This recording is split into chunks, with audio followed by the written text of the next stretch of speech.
Passant.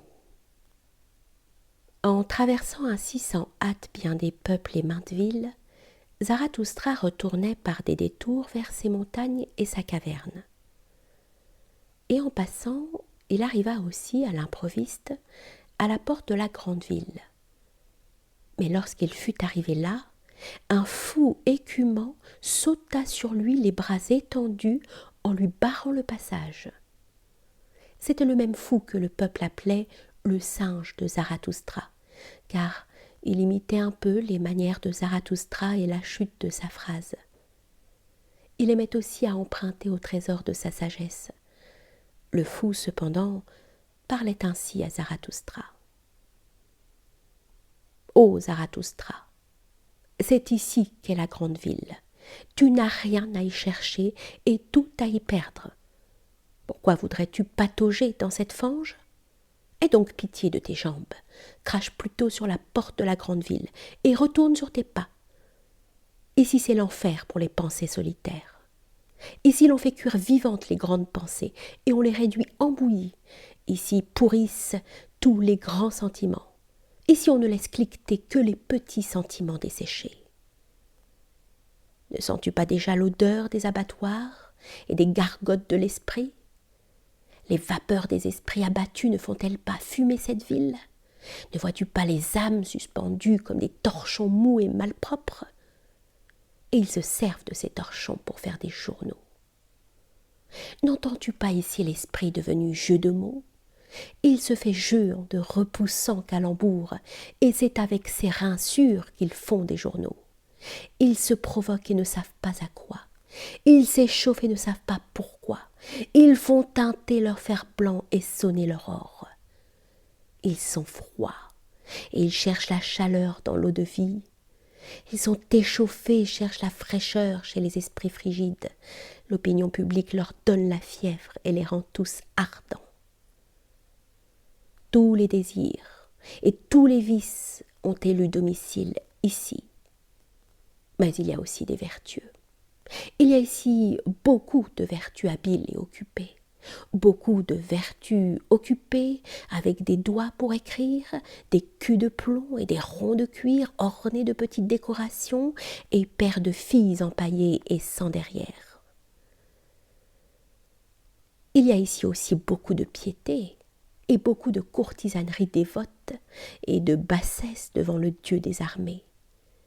Car c'est d'en haut que pleuvent les étoiles et les gracieux crachats. C'est vers en haut que vont les désirs de toutes les poitrines sans étoiles. La lune a sa cour, et la cour a ses satellites. Mais le peuple mendiant et toutes les habiles vertus mendiantes élèvent des prières vers tout ce qui vient de la cour.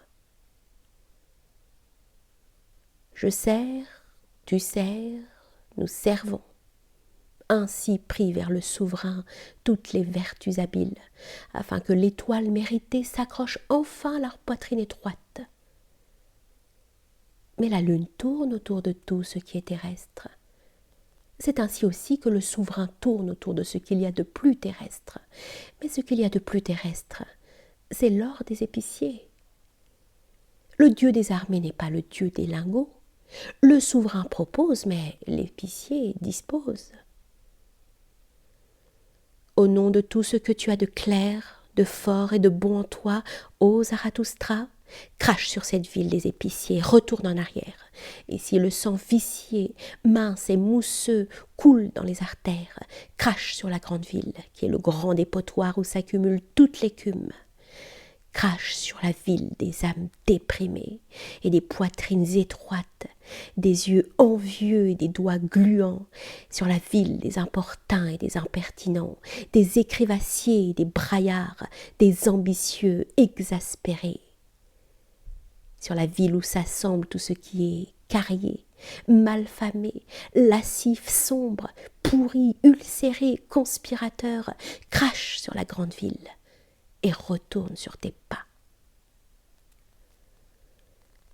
Mais en cet endroit, Zarathustra interrompit le fou écumant et lui ferma la bouche.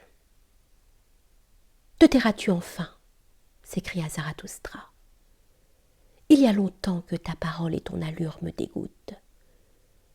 Pourquoi as-tu vécu si longtemps au bord du marécage? Te voilà toi aussi devenu grenouille et crapaud.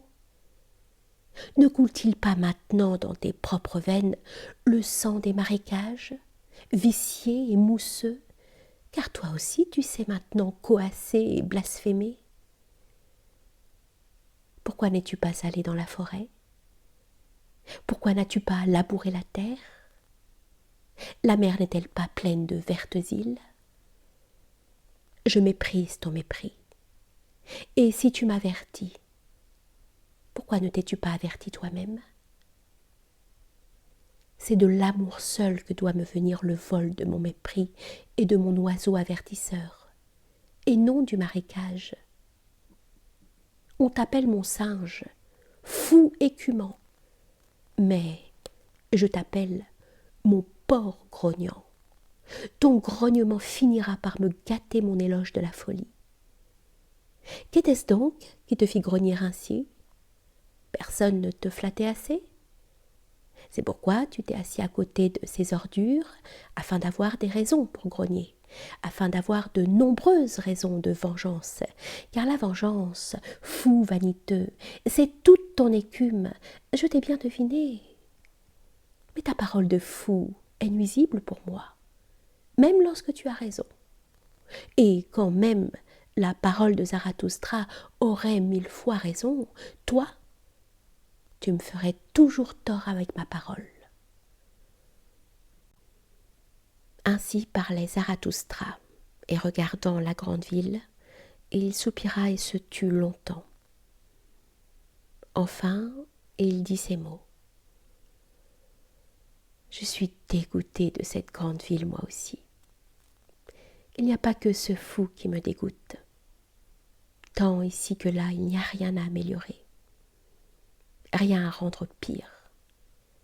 Malheur à cette grande ville. Je voudrais voir déjà la colonne de feu qui l'incendiera, car il faut que de telles colonnes de feu précèdent le grand midi, mais ceci a son temps et sa propre destinée. Je te donne cependant cet enseignement en guise d'adieu, à toi, fou. Lorsqu'on ne peut plus aimer, il faut passer outre. Ainsi parlait Zarathustra, et il passa devant le fou et devant la grande ville.